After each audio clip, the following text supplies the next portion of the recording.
Dimitris will have another more complete look of how we developed cross-linking and how we're using cross-linking in various aspects of the disease. Dimitri. Good evening from Thessaloniki. Are we okay with my presentation? Is it visible? Okay.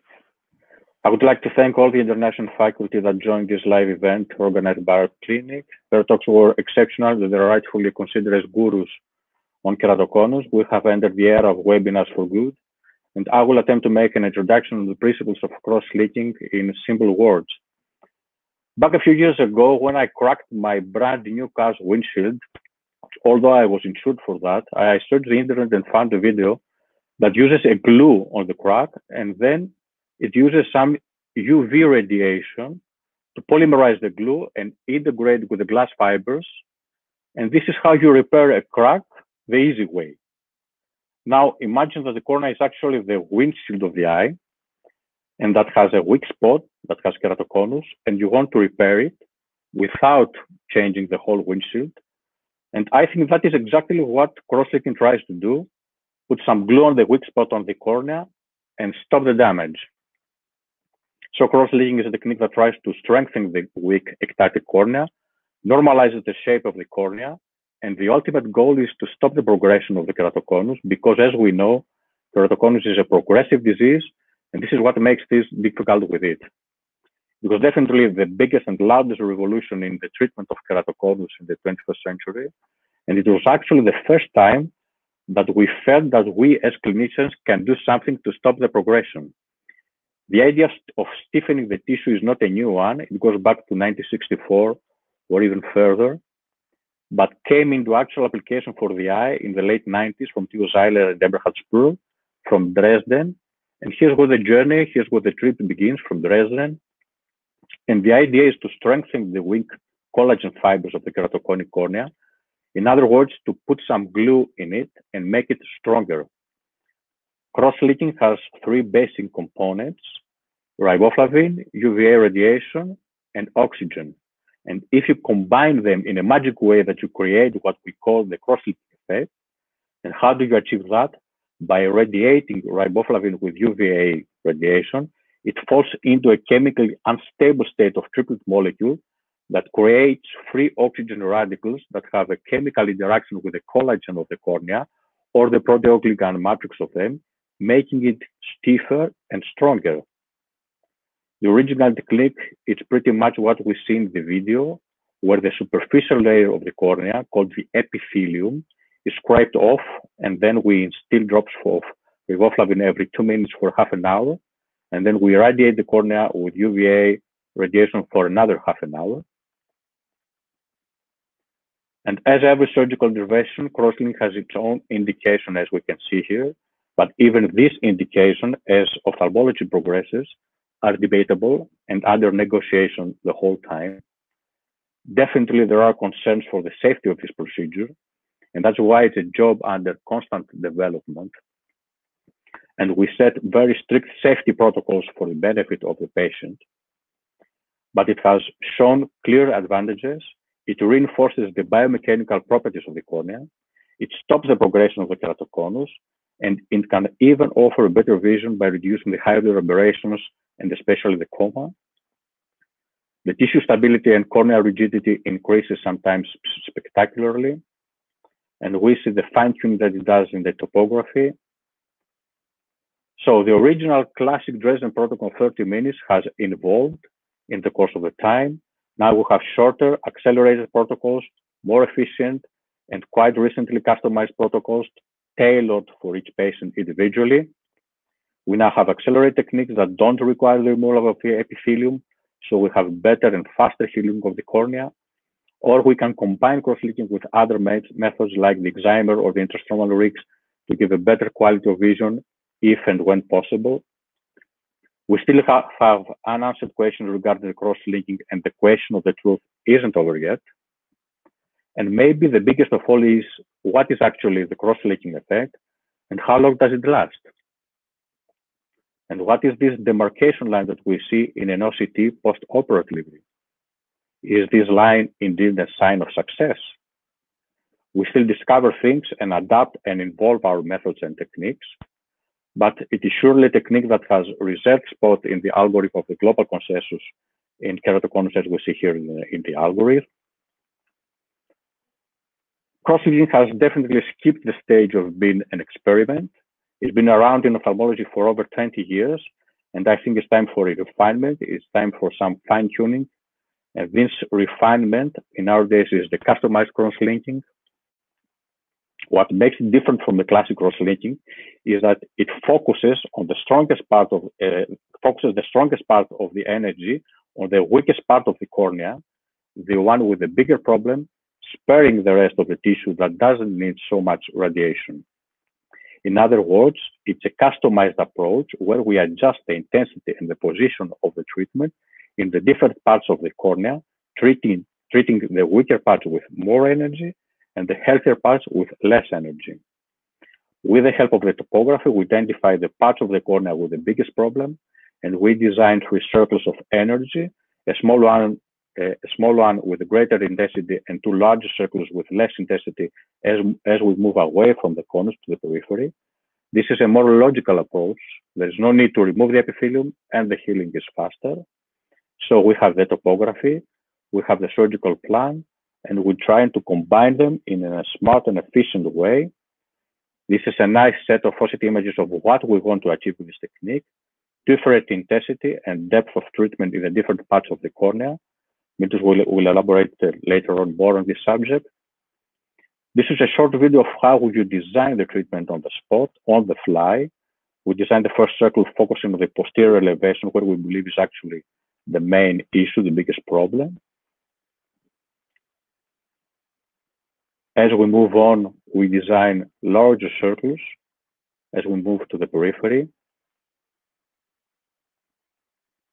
As you can see right here, we make a second circle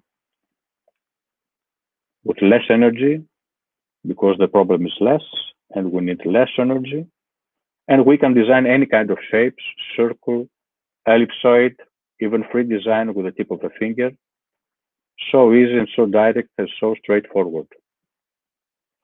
Theo Zeiler gave us the first guidelines on how to use this new modality. We started in 2018 with 18 eyes, and our experience has grown with more than 215 eyes, some nice OCT and shine film images pre-op and post-op, deep demarcation lines. We take it as granted that this is a success sign, so deep demarcation line that goes down to the 346 microns. Sometimes, whenever it's possible, you can go even further. You can combine cross-linking with a wavefront-guided excimer ablation in order to reduce hydro aberrations and especially the coma, and try to improve the quality of the vision. And by making some careful but nevertheless wise decisions and choices, the end result can be really impressive in terms of quality of vision. No doubt, the customized approach has more major advantages because it respects the health parts of the cornea. You can treat thin corneas by adjusting the amount of the energy delivered on the conus, and you have a faster healing of the cornea. Sometimes you don't have to replace the whole windshield. All you have to do is to put some glue on it and fix it on the spot. If you are still with us, thank you for your attention. Dimitri, we have more than 168 attendants, so I think there are quite a few people with us, and I would like to open up again all the esteemed speakers that we have, both Damien and Renato. We have another couple of questions. I would like to skip a little bit the eye rubbing because I know that Damien is fed up with trying to answer again and again. Yes, of course, he has shown that can be reversed once you stop it. I think if you follow some of your early talks, you showed cases where there was a reversibility, or at least there was an improvement after stopping. And as eye rubbing happens at any age, okay, let's move it on. The Epion question, I will answer it when we will have the talk.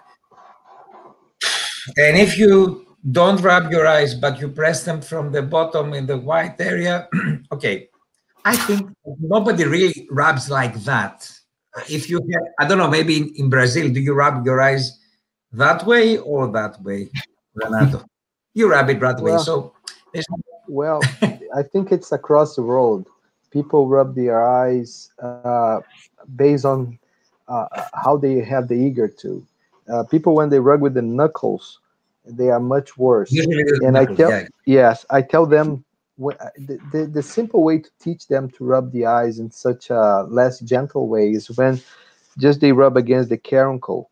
If you just pressure the caruncle, you release the eager for, so it's okay for you, and you don't pressurize the eye. So I think that's the main tip that I may share with you. And also, sleep over the eye is very bad. Some obese patients, especially when they are older, that we don't anticipate more progression. If they sleep over the eye, especially over the hand, they probably has much more problems. And those are the patients that fail the treatments of cross-linking and rings. In Greece, we don't have that many eye rubbers, but a tip that I give to the parents when they do have is to put a cold, some sort of cold bandage or something really cold and moist, and it really relieves some of the aspect of the pain and of the itching that they feel. So before they go to bed, they just have this kind of cold bandage for 10 minutes or so, and usually that stops them from rubbing. I mean, that's what the mothers tell me, and I think cold is another interesting thing to use when you have allergy. Cold is a friend against the fight of allergy. A cold epithet on that. If you have people who cannot stop, sometimes we show them the video of the MRI because they say, oh, no. And that's very efficient, especially for the children, or even children, when they look at it, they say, wow, that's what I'm doing to my eyes when I do it. I'd better stop. And that works. This video really is fantastic. Really is fantastic. I agree. Great contribution. Another aspect that I want to share is sometimes we notice that the frequency of eye rubbing after cross-linking is reduced. And I don't attribute that only to because it reduces the inflammation or the treatment, it reduces inflammation, cross-linking reduces inflammation. But the patients themselves try to respect the operated eye. They think that they've done something to that, so I have to be cautious with that. So they stop rubbing it. And this is a switch of the behavior, of the attitude towards that. Psychology as well. So, and there is another interesting question about contact and this may play in the contact lenses, especially when they coexist with some degree of dry eye. How do you feel about? Do you believe that contact lenses play a role in aggravating the disease? Plus or minus dry eye, what do you feel? That's a great point. We have the consensus today, published in 2015 in the Corneal Journal, that pretty much we agree as experts in terms of the role of contact lens. The contact lens fitting gives you the best opportunity to improve patients' vision. As much as irregular the cornea is, the more benefit the contact lens will give you. And likely the cases with keratoconus, the more advanced they are, when you fit a nice contact lens, they have a huge benefit from improving vision. With that said, the benefit for reducing the progression of keratoconus is something we agree that does not exist from contact lens. On the opposite, if the contact lens is not well fit, it aggravates keratoconus progression. So it's also a consensus that if the patients with keratoconus have good vision with glasses, the cosmetic use for contact lenses should be taken with very careful. So it's a debate if the contact lens helps with the progression. We agree not.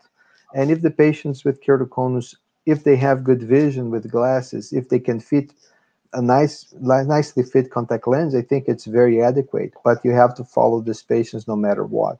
So the contact lens issue is very important because some colleagues that do contact lenses, they tend to give the patients the promise that contact lens fitting will help them in the progression. I think it's unfortunately not the case. Unfortunately, because it would be great if it is the case. I agree, and I could take this point a little bit further. We, as well as our contact lens fitting department, we are changing the way we're fitting the contact lenses now, and we are strongly against fitting on the cone, because I think the mechanical effect that you have is the same as the mechanical effect that you have with eye rubbing. You're just pressing mechanical effect, mechanical pressure on the weakest area, and that certainly make the weakest area even weaker. So now we are fitting more and more scleral lenses where we try to avoid any touch on the cornea, and also some kind of lenses where we try to avoid any touch, at least on the cone. That, unfortunately, cannot give this kind of excellent vision in highly aberrated eyes, but at least it can control, or it can treat the refractive element of spherical myopia and all that, and improve slightly the coma that they're inevitably had. But on the other hand, we keep the cornea as far away from the plastic of the contact lens, which I do believe it played an important role in the development of the progression of the cone. I don't know, Damien, what do you think about that? Yes, I think it's very important to fit contact lenses with the most care, and this should be done by someone who's like used to fit these specific patient. Also, to avoid to induce problem if the contact lens is not well fit. So it has to be very well done, and we like scleral lenses for that, because they provide sometimes some relief because of the solution that you have to put in, and it's quite, I think, good in dramatic cases in particular. Mm-hmm. Dimitri, do you want to add anything on the contact lens fitting? Well, definitely it has its own unique spot on the algorithm of the global consensus. After cross-linking, the best modality in order to have a better vision is to fit a proper, specially designed keratoconic lenses. We don't go straight to ablation. We go straight to intrastromal secondary rings, but you need definitely a specialist in order to do so. Not only scleral contact lenses do not touch the cone, but also hybrid designs that have a very stiff periphery and a very soft central part that don't touch the cone can give excellent results. Now the tendency is to give to create an artificial lens from water or from your own tear or meniscus, to create a second tear meniscus in order to make a second lens in order to give a better vision on that. I think we have to, exactly, we're expecting more news on the contact lenses industry on that aspect. And the more we have, the better contact lenses we have, the better results we have.